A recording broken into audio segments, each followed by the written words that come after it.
26వ అధ్యాయం. నామధారకుడు ఉత్సుకతతో, స్వామీ, శ్రీగురుడు విద్యావంతులైన ఆ మూర్ఖులను ఎలా సమాధానపర్చారు అని అడిగాడు. అందుకు సిద్ధముని ఇలా చెప్పాడు. శ్రీగురుడు ఆ మూఢులకు ఇలా బోధించారు. నాయనలారా, మీరు ఈ విధంగా మాట్లాడటం దుస్సాహసమే అవుతుంది. ఎవ్వరైనా వేదవిధులనుకోవడం దురహంకారమే. వేదాల లక్ష్యం పరమార్థమే గాని ధనము, కీర్తి, అహంకారం కావు. సమదర్శనమే పండిత లక్షణము. నిజానికి వేదాలను సంపూర్ణంగా తెలుసుకున్నవారెవ్వరూ లేరు. వేదము ఆద్యంతరహితము, అపారము. దాన్ని పూర్తిగా తెలుసుకొనడం బ్రహ్మదేవునికే సాధ్యపడలేదు. పూర్వం భరద్వాజ మహర్షి వేదాన్ని సంపూర్ణంగా అధ్యయనం చేయదలచి బ్రహ్మచర్యం అవలంబించి బ్రహ్మదేవుని వరంతో 3 సార్లు దీర్ఘాయువును పొందాడు. 4 యుగాలు 5000 సార్లు పునరావృతమైతే బ్రహ్మకు ఒక పగలు. అటువంటిది పూర్వం భరద్వాజ మహర్షి బ్రహ్మచర్యంతో 3 బ్రహ్మదివసాలు గురువు వద్ద వేదం నేర్వడానికి చాలక తపస్సు చేస్తే బ్రహ్మ సాక్షాత్కరించి, వేదం పూర్తిగా నాకే తెలియదు, నీకు వేదరాశిని చూపుతాను చూడు అని చెప్పి 1,000,000 సూర్యుల కాంతితో వెలిగిపోతున్న మేరు పర్వతాల వంటి అపారమైన వేదరాశులను చూపాడు. భరద్వాజుడు అది చూసి భయపడి, అయ్యో, నేనింతకాలం పఠించిన వేదమంతా కలిసి ఇందులో ఒక్క పిడికిడైనా లేదే. వేదమంతా అధ్యయనం చేయడం ఎన్ని కల్పాలకైనా సాధ్యమవుతుందా అని తలచి, నాకవసరమైనది మీరే నిర్ణయించి ప్రసాదించండి అన్నాడు. అప్పుడు బ్రహ్మ అనంతమైన ఆ వేదరాశి నుండి 3 పిడికిళ్లు తీసి అతనికి ప్రసాదించి, ఇదంతా అధ్యయనం చేసేంతవరకు నీవు జీవింతువు కాక అని వరమిచ్చాడు. కాని ఆ 3 పిడికిళ్ల వేదము అధ్యయనం చేయడమే అతనికి ఇంతవరకు పూర్తి కాలేదు. కనుక సాక్షాత్తు నారాయణుడే బాదరాయణునిగా అవతరించి వేదాన్ని 4 భాగాలుగా విభజించి వాటిని పైలుడు, వైశంపాయనుడు, జైమిని, సుమంతుడు అను శిష్యులకు ఒక్కొక్క వేదం చొప్పున తెలిపాడు. వారు కల్పాంతరం వరకు అభ్యసించి కూడా వాటిని పూర్తిగా తెలుసుకోలేకపోయారు.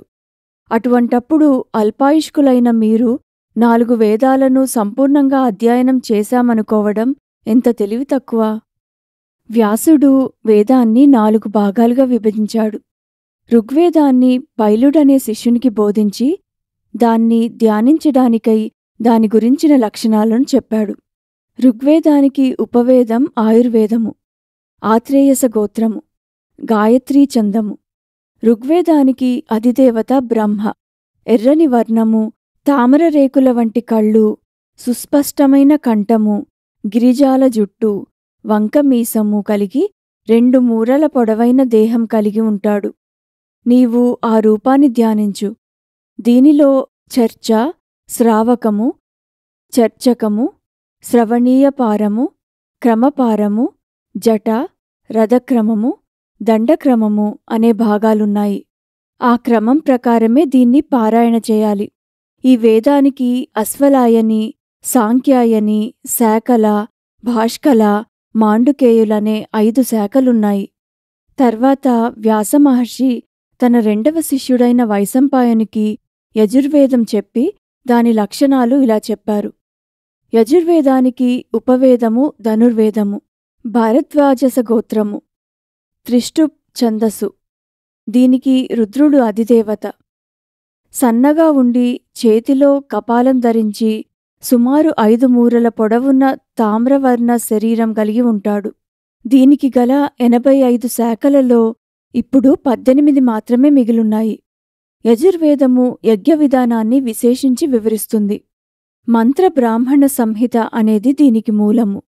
ప్రతిపదము, అనుపదము, ఛందస్సు, భాష, ధర్మము, మీమాంస, న్యాయము, తర్కము అనే 8 దీనికి ఉపాంగాలు. శిక్ష, కల్పము, వ్యాకరణము, నిరుక్తము, ఛందస్సు, జ్యోతిష్యము అనే 6 అంగాలు దీనికున్నాయి. ఇంత విస్తారమైన ఈ యజుర్వేదాన్ని వైశంపాయనునికి వివరించి చెప్పి వేదవ్యాసుడు 3వ శిష్యుడైన జైమినికి సామవేదాన్ని ఇలా వివరించాడు. దీనికి ఉపవేదము గంధర్వము, విష్ణువు అధిదేవత, జగత్తీ ఛందస్సు, కాశ్యపస గోత్రము, దీని ధ్యేయమూర్తి మెడలో పూలదండ, మొలకు తెల్లని వస్త్రము, చర్మము, దండము ధరించి 6 మూరల పొడవు కలిగుంటాడు. ఆయన శరీర ఛాయ తెలుపు. శమము, దమము మొదలైన దైవీ సంపద గలవాడు.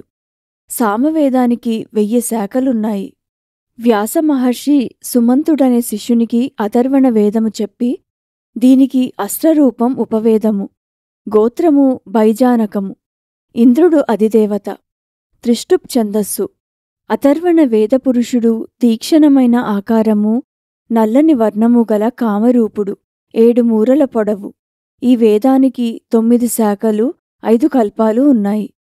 పూర్వం అన్ని వేదాలను నేర్చుకోగల సామర్థ్యం, యోగ్యత గల వర్ణాశ్రమాచార నిరతులు ఎందరో భరతభూమిలో ఉండేవారు. కనుకనే వేదాలు నిలవగలిగాయి. ఈ కలియుగంలో అంతటి నిష్ణాతులు కరువయ్యారు. కర్మభ్రష్టులైన వారి మంత్రాలు శక్తివిహీనమయ్యాయి.